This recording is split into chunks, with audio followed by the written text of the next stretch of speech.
Hi, I'm Rahul Bhavsar. In this video, I'm going to talk about the difference between the cloud business model versus the traditional IT business model.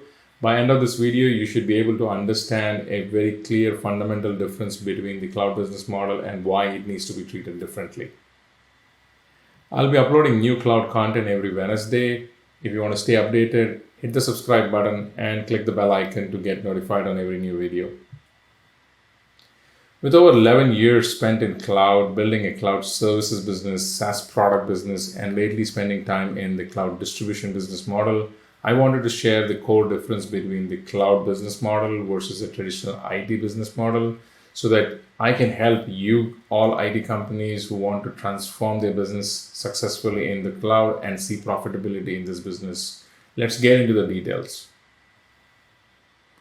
So the first thing I want to talk about in the two different business models which we're going to look into is the revenue piece. So what's the revenue model in cloud? What's the revenue model in traditional? Let's look into that.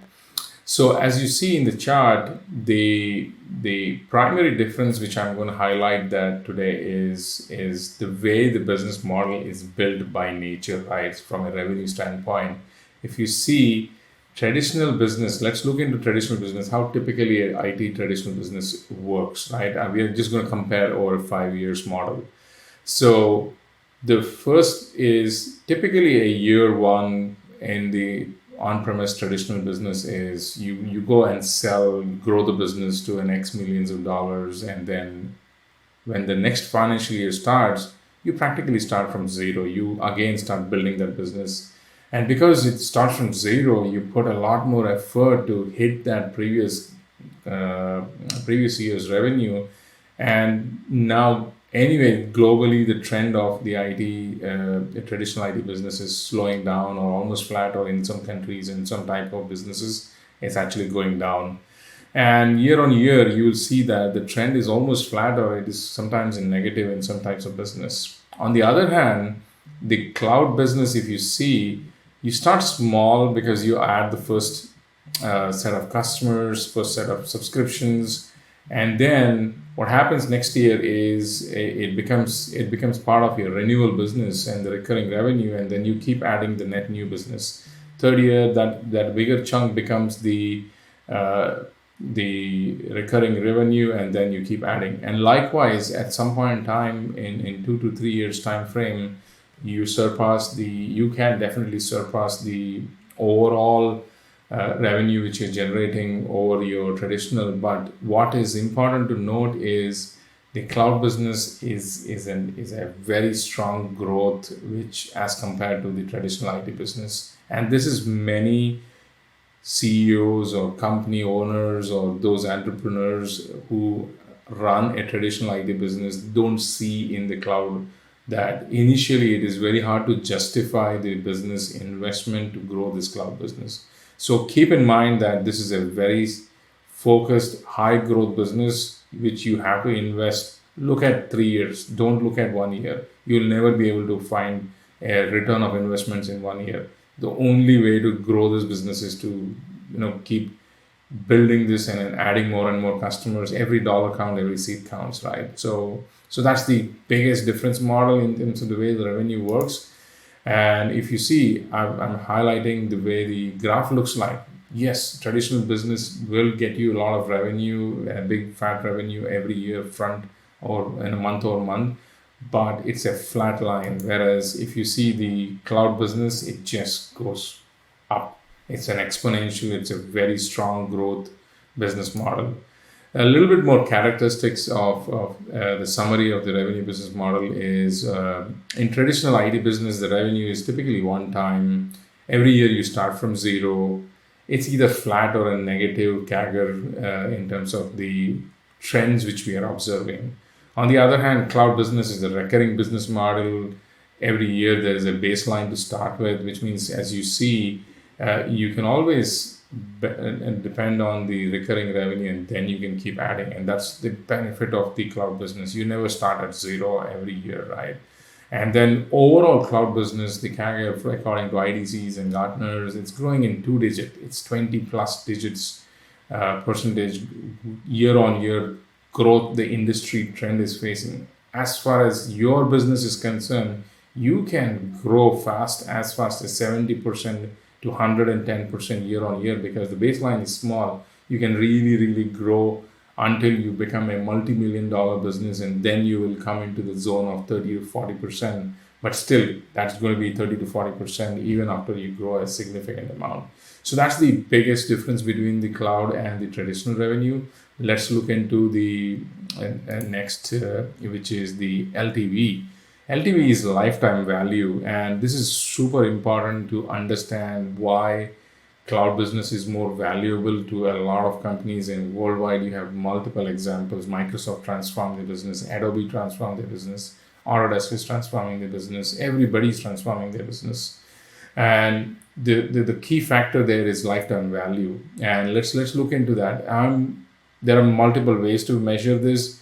I'm using a very simple way to put it across to you, is counting it as the revenue stream for how many years you can get it.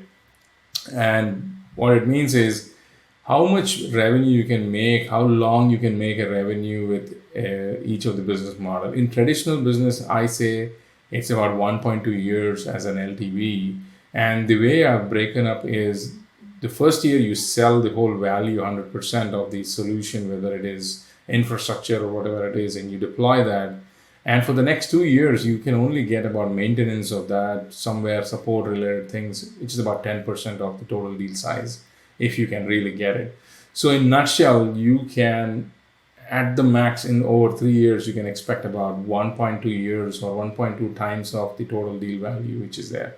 Whereas in the cloud business, whatever you sold today gets renewed next year and gets renewed the year after. The reason I want to look at 3 years at least is generally the partners, also the customers, keep the technology without switching to a new technology provider for about 3 years. And that's a good, decent number to catch and factor in. So what I'm trying to say is compare it over 3 years, and you will find a significant jump that the retention of the revenue, as long as you provide a good service, the retention of the revenue is really, really good in the cloud business. And that's the LTV, which is 3 years, and cloud and just 1.2. The deal's absolute dollar value will differ, but the more and more you add here, the more and more predictable business is this on the cloud side. I also want to show a very different perspective how this looks at from a revenue shift perspective, because from traditional one-time business is what you see. The OTA is one-time amount or one-time business, and typically we were used to sell one-time big deals, and that's the way the business was built in past. But suddenly it is now broken into monthly subscriptions, and you're not able to justify, you're not able to tell your salespeople as well as plan your revenues of how am I going to manage the cash management, which used to be a very healthy cash flow on big deals on traditional. But now how do I manage this monthly few hundreds and thousands of dollars?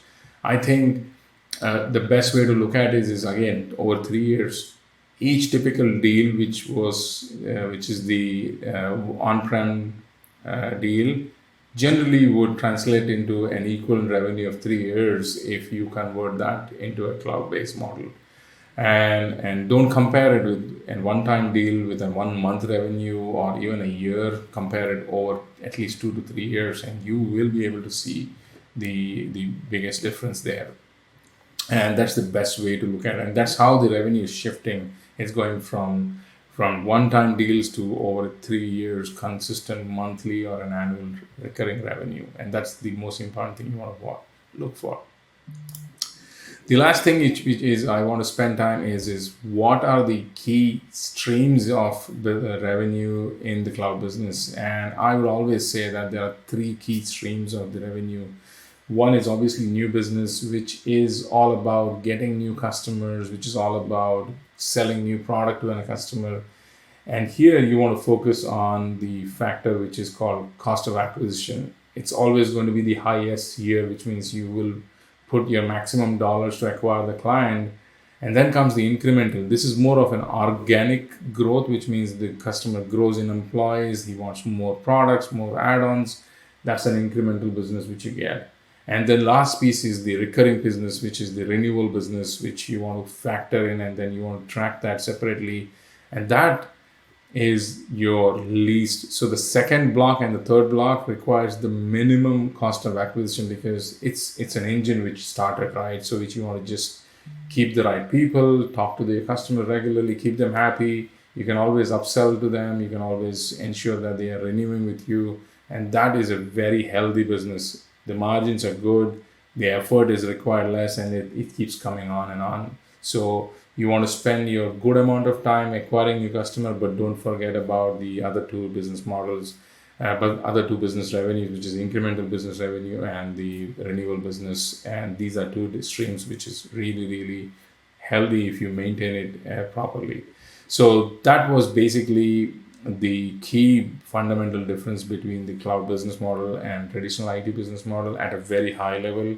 And it's very important that you don't treat this business in the same way, right? I hope this was helpful to make you understand why cloud business is fundamentally different. And in the next videos, I'm going to go in a little bit more detail from an operations impact and how it basically, cloud business impacts you in terms of how you should basically be planning this whole business model, or especially from a transition perspective, because not everybody starts the cloud business from scratch just thinking that I'm going to run a cloud business.